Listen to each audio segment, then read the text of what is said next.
Cette saison, 80 choristes amateurs, hommes, femmes, jeunes, vieux, petits, grands, de tous âges, vivent avec les musiciens professionnels une aventure artistique et humaine qui va les mener assez loin. On vous expliquera tout à l'heure. Cette aventure, en fait, a commencé dès 2015 avec les États généraux de la ville de Rennes. Elle s'était engagée à favoriser la participation des habitants à la vie culturelle de la cité. Et comment ?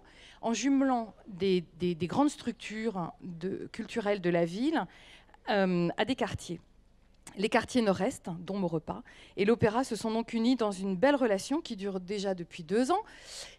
Et je vais m'arrêter là, parce que qui va vous l'expliquer ? Eh bien, Marion Etienne, de l'Opéra de Rennes, si vous voulez nous rejoindre, Éléonore Lelamère, chef de chœur du projet, et Fanny Duché, qui habite le quartier de Maurepas. Allez-y. Alors, vous pouvez rester debout ou vous asseoir comme vous voulez. Vous prenez des micros, merci. Et puis les micros seront ensuite distribués dans la salle, puisque vous le savez, l'Agora a pour objet de vous donner la parole. Mais pour démarrer, Marion Etienne, vous m'avez dit de l'opéra à Maurepas, il n'y a qu'un pas, d'ailleurs c'est l'intitulé de cette rencontre. Alors comment franchit-on ce pas ? Eh bien, l'Opéra de Rennes, c'est un lieu culturel. C'est une maison qui produit et diffuse des spectacles d'opéra, des concerts, de musique classique, de musique du monde. Mais c'est aussi une structure en régie municipale directe, ce qui veut dire que l'opéra, c'est un service de la ville de Rennes, donc qui a pour vocation de rendre ce service de lieu culturel aux Rennais. On a exactement le même statut que les piscines, que les espaces verts, que les bibliothèques. Et c'est vrai qu'il y a une partie de la population qui vient à l'opéra, mais pas toute.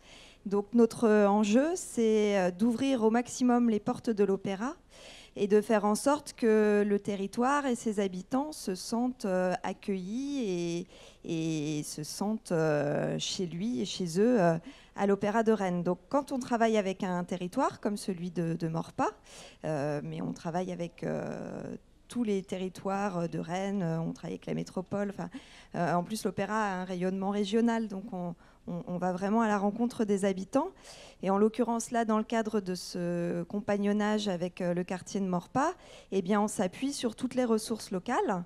On travaille avec les directions de quartier, avec les équipements de proximité, avec les centres sociaux, avec les associations d'habitants, avec les habitants eux-mêmes, les équipements les scolaires, les écoles, les crèches, les lycées.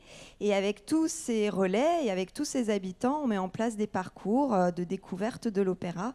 On invite les habitants à venir nous voir pour expérimenter le lieu, le visiter, assister à une répétition, rencontrer un chanteur, assister à une rencontre, venir au spectacle, bien entendu. Et puis l'opéra sort de ses murs. Donc on donne des concerts à l'opéra, bien sûr, mais on fait aussi en sorte d'aller présenter des spectacles sur le quartier. Il y a des salles qui sont faites pour ça, comme la salle Guéroparts.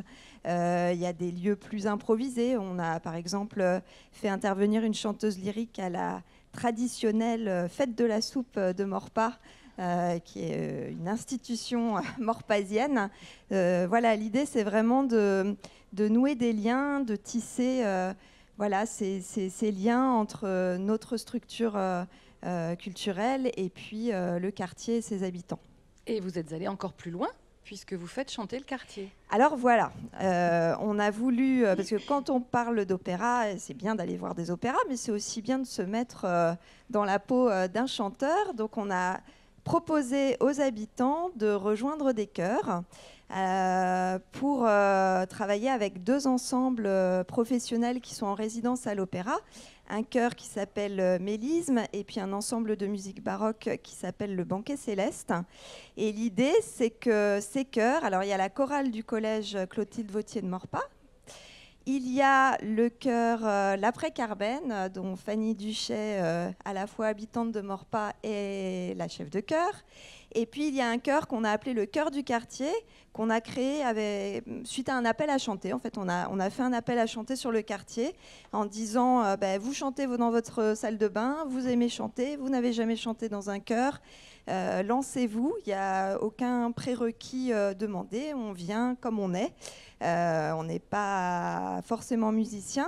Et ce chœur rejoint l'aventure. Donc on a 80 habitants là, qui se retrouvent depuis le mois de décembre environ toutes les 2-3 semaines, pour répéter avec ces artistes professionnels, pour créer un concert qui sera donné sur la scène de l'Opéra de Rennes gratuitement les 19 et 20 juin.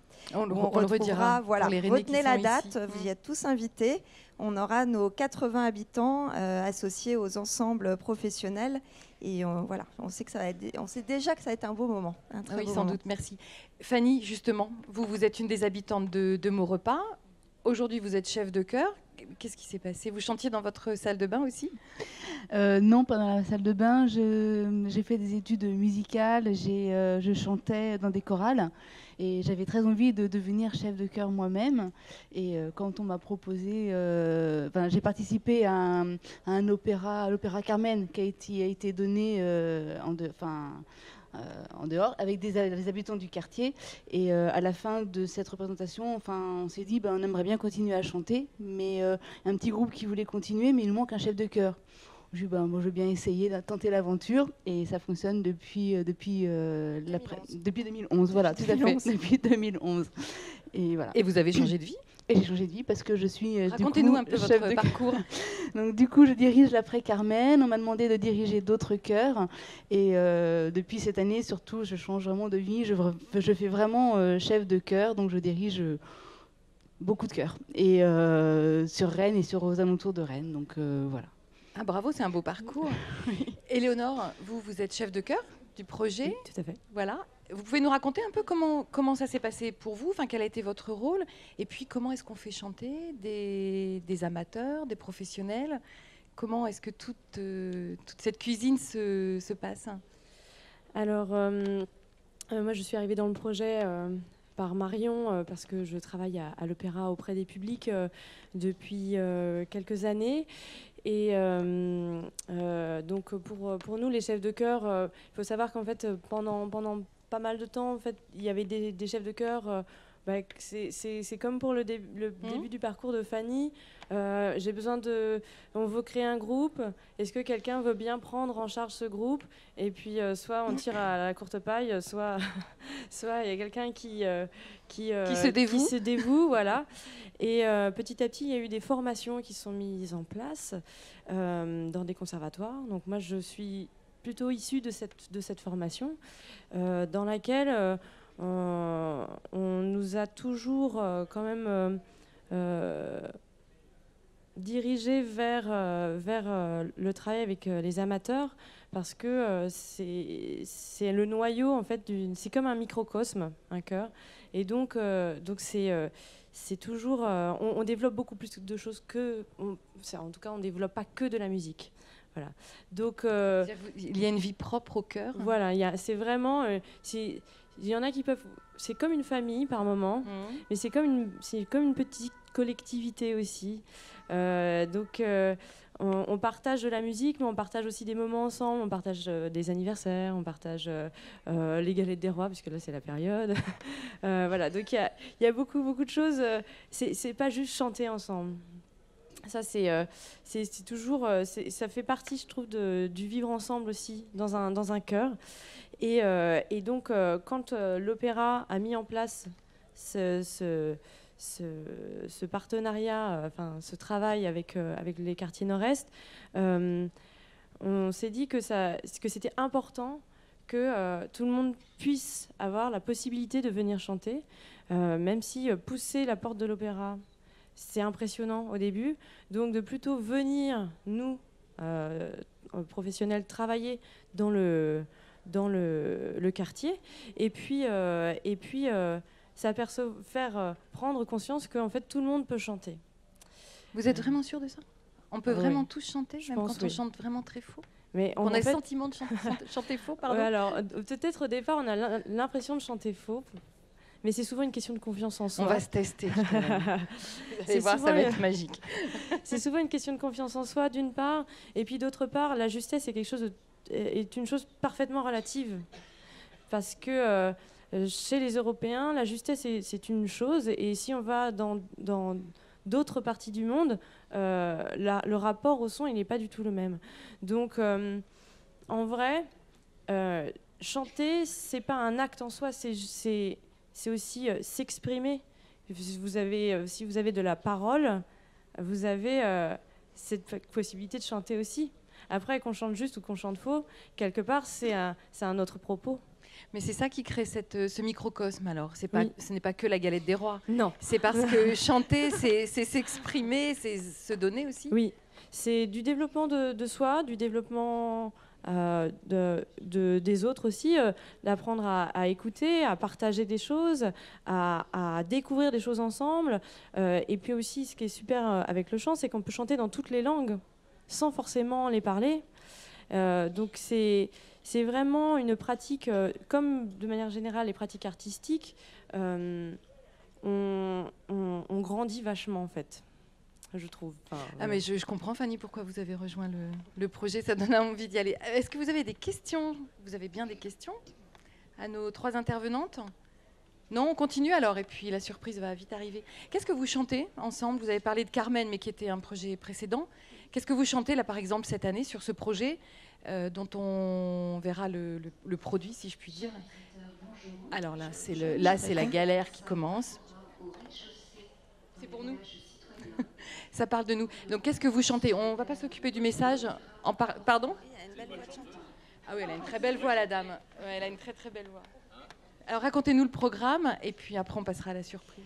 Alors, l'idée du programme et du répertoire qui est partagé par les habitants et les professionnels, c'est que chaque ensemble en résidence, les 2 ensembles en résidence, ont amené des chants de leur répertoire. Donc, le Banquet Céleste a proposé des chansons plutôt de la Renaissance, chansons baroques aussi. Ouais. Le chœur de chambre mélisme part plutôt sur des chansons traditionnelles et voire traditionnelles de compositeurs bretons. Et puis on a collecté sur le quartier 2 chansons, on en attend peut-être une 3e, des pays d'origine des habitants. Donc il y aura une chanson de Mayotte et puis une chanson de Géorgie qui vont être retravaillées pour pouvoir être accompagnées sur instruments anciens et qui seront partagés par l'ensemble des chanteurs amateurs et professionnels. L'idée, c'était vraiment de faire un programme avec une diversité qui ressemble aussi à celle du quartier de ses habitants. Et de faire patrimoine commun aussi avec tous ces répertoires différents. Donc là, on a bien compris, vous étiez sur un programme de 2 ans, 3 ans pour arriver jusqu'au concert, parvenir au concert en fait, de juin. Le jumelage dont vous parliez au début, c'est 3 ans. C'est 3 ans. Donc, on terminera avec les concerts en juin 2020. En juin 2020. Et l'aventure continue ensuite? Alors, les liens dans avec Maurepas, oui, nous, Maurepas, on est mariés avec Maurepas.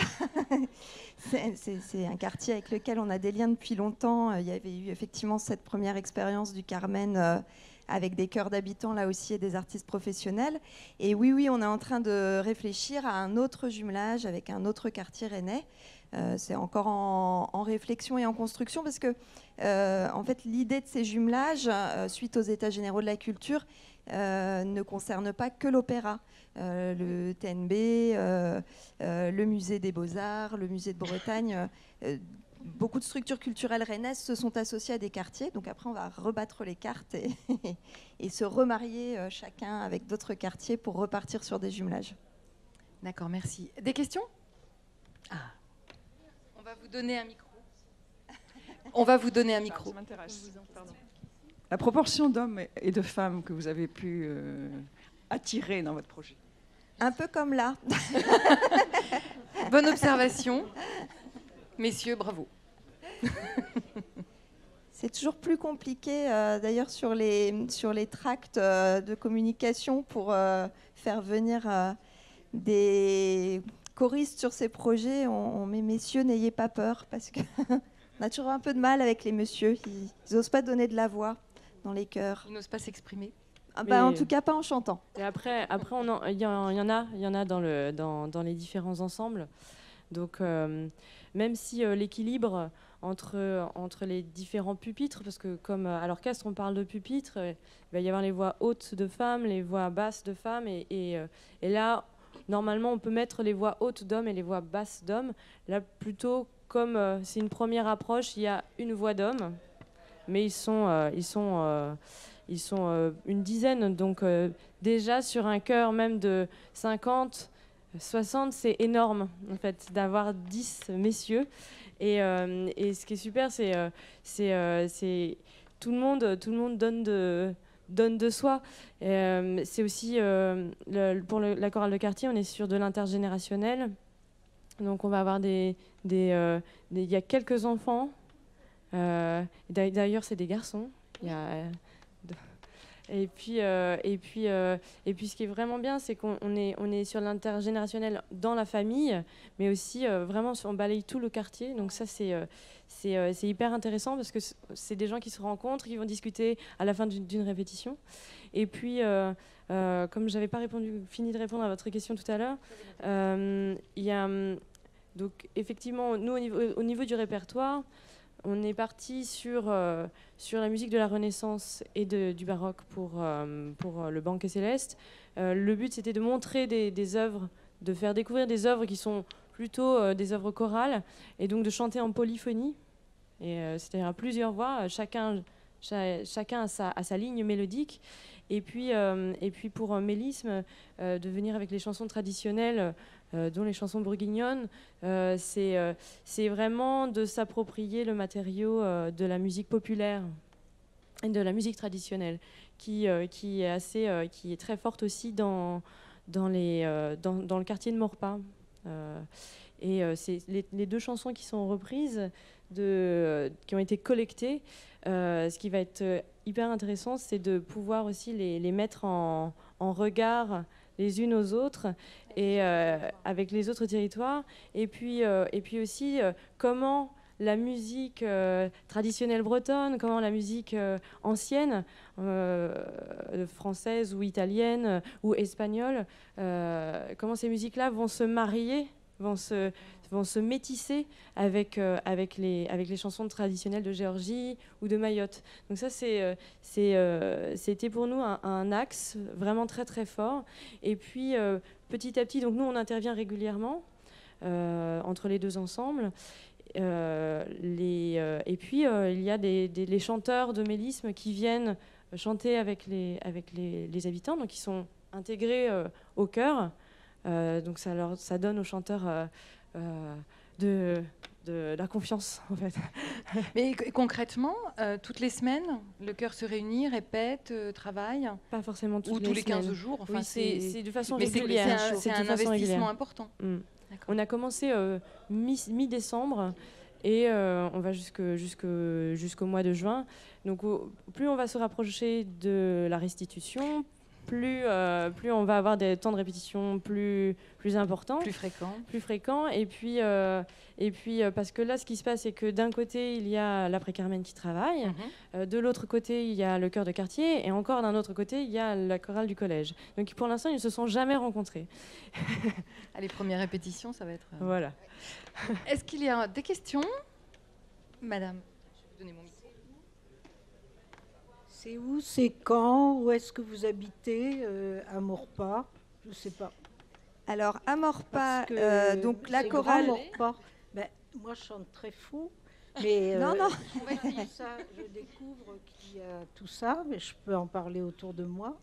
Mais vous n'avez pas donné d'adresse, je ne sais pas, je ne connais pas. Alors la chorale du collège répète dans le collège, donc là c'est vraiment dans le cadre scolaire.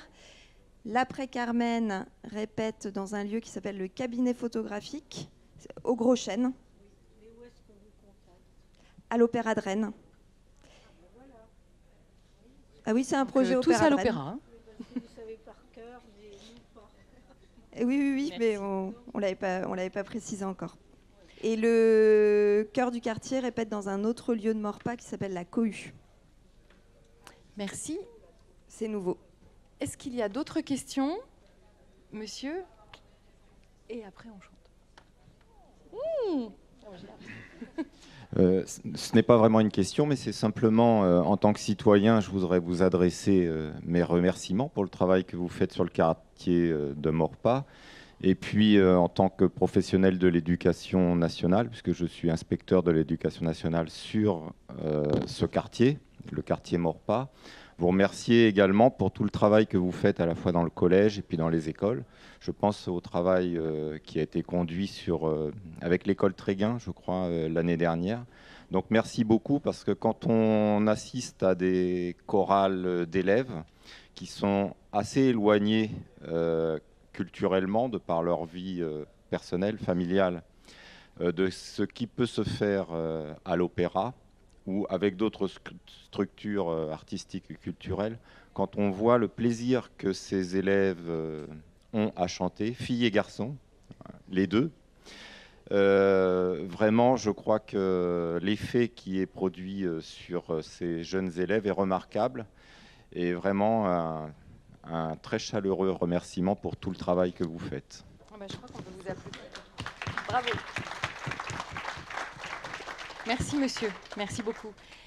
La petite surprise, c'est pour maintenant? Vous allez nous prouver que personne ne chante faux, ni vous ni moi, madame. Je vous laisse. Ok. Alors déjà, ça va bien se passer.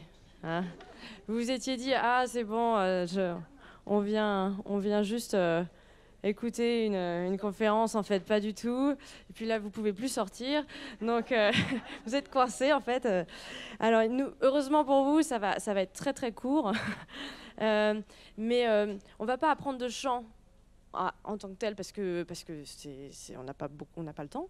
Mais ce qu'on peut faire, c'est déjà essayer de faire comme un chanteur, comme un sportif, c'est-à-dire réveiller sa voix, parce que nous, notre instrument, c'est notre corps. Donc, on va déjà se mettre debout.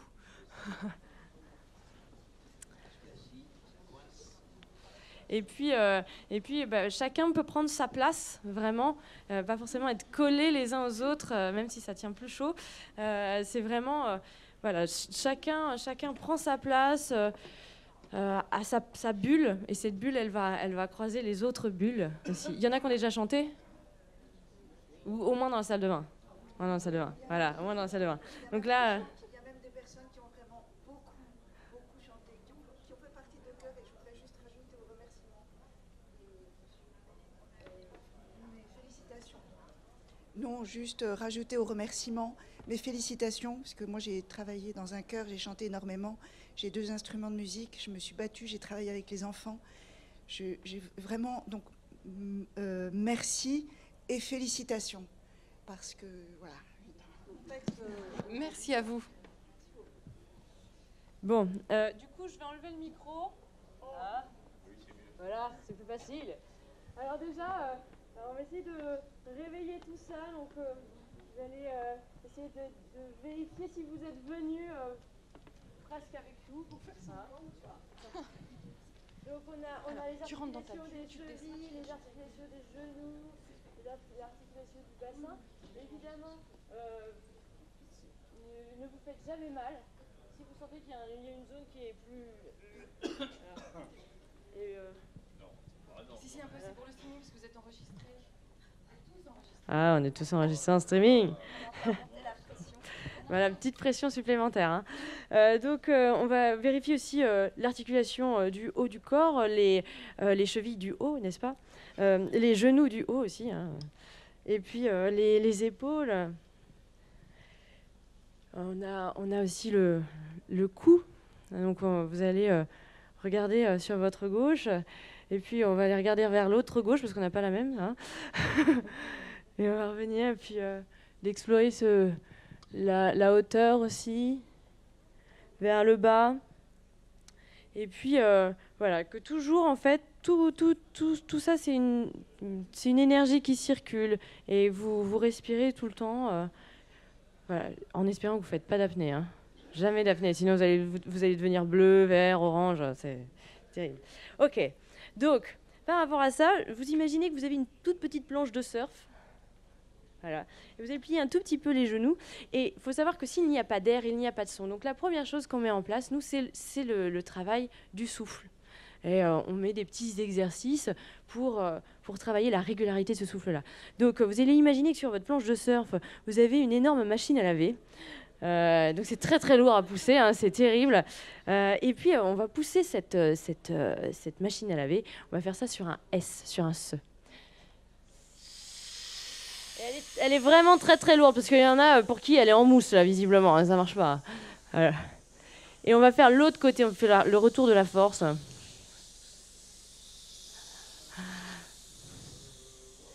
On va aller chercher vers le haut.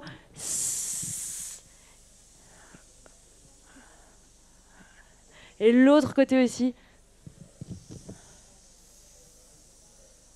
Ouais. Et ensuite, on va avoir... on chante avec nos cordes vocales. On en a 2 qui sont situées là dans le larynx. Et ces cordes vocales, elles nous permettent d'aller dans les médiums, d'aller dans les graves et puis aussi d'aller dans les aigus. Donc on va aller explorer ça. Ça va résonner dans toute la pièce. Ça va être génial. On va faire des petits on fait ça ensemble. Voilà. On peut le faire aussi dans les graves, c'est plus rassurant. Voilà, vous respirez quand vous avez besoin.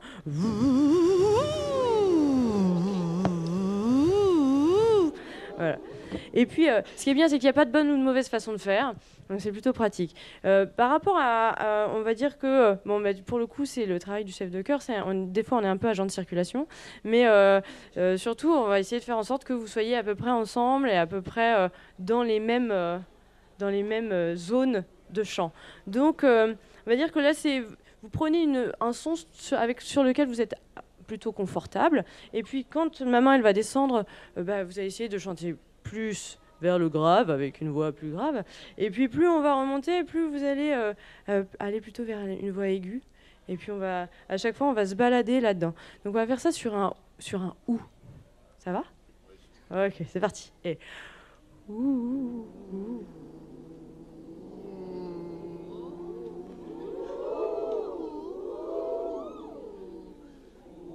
Vous respirez quand vous avez besoin. Hein. Enfin, avant d'avoir besoin. Voilà. Maintenant, alors ce qui était bien, c'est que vous avez joué le jeu, mais alors, moins on m'entend, mieux c'est en fait. Hein. Donc là, cette fois-ci, il faut vraiment qu'on vous entende de l'autre côté, à l'autre bout de la pièce, qui est quand même très très grande. Donc, est-ce que vous pouvez me faire wouhou?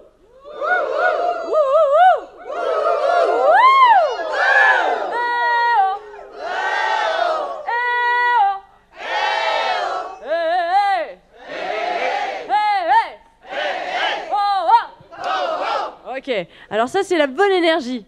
Hein. Ça permet quand même ça lâche un peu des choses aussi. Donc on va dire que cette fois-ci on va terminer avec parce que du coup c'est vraiment c'est une toute petite fenêtre hein, sur le chant, c'est vraiment rien. On va jouer avec le fait qu'il y ait l'opéra. On va faire je suis chanteur d'opéra. Vous êtes tous chanteurs d'opéra. Hein. Voilà, hein, vous êtes tous chanteurs d'opéra. Je la refais une fois. Je suis chanteur d'opéra. Je suis chanteur d'opéra. Voilà. Alors là, c'est la version je suis chanteur d'opéra petit. Je suis le petit chanteur d'opéra. C'est ma première année, ma première séance. C'est mon premier opéra. On m'entend presque pas. Donc, on va la faire de plusieurs façons. La première fois, on va faire ce que vous venez de faire, c'est-à-dire c'est votre premier jour. C'est la panique totale. Je suis chanteur d'opéra. On est parti. Je suis chanteur d'opéra. Voilà. Alors, ce qui est bien avec le chanteur d'opéra, c'est souvent, c'est plus avec les ténors. Il y a ce geste-là qui arrive en plus.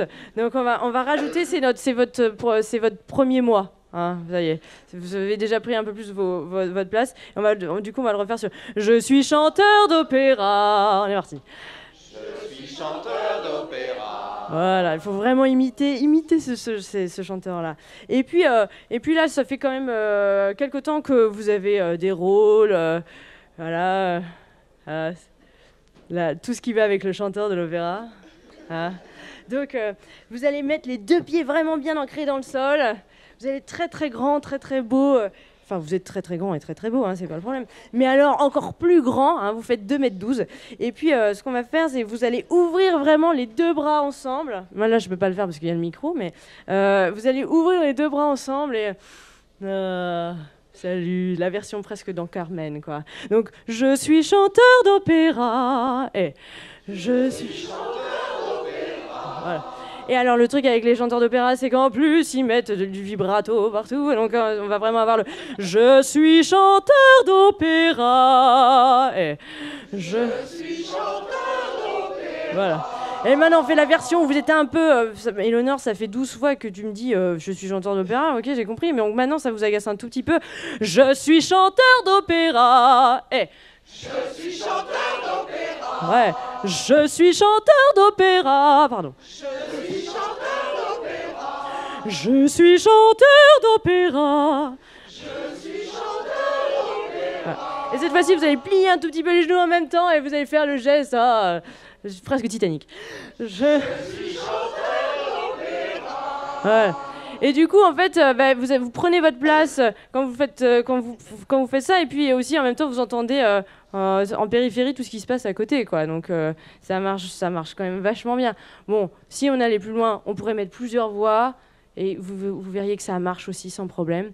Et puis, du coup, quand même, pour que votre journée, on va dire qu'elle commence bien. Même si vous êtes traumatisés, hein.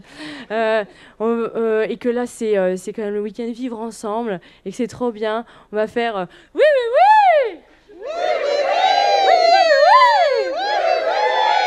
oui oui oui oui. Bon ben voilà, en fait c'est pas compliqué de chanter, juste hein. On s'aperçoit de ça. Bravo. Merci Éléonore, bravo à vous et merci à toutes et à tous d'avoir participé, c'était une super surprise. Et vraiment un bon moment. Merci d'être venu avec nous dans cette agora. À bientôt.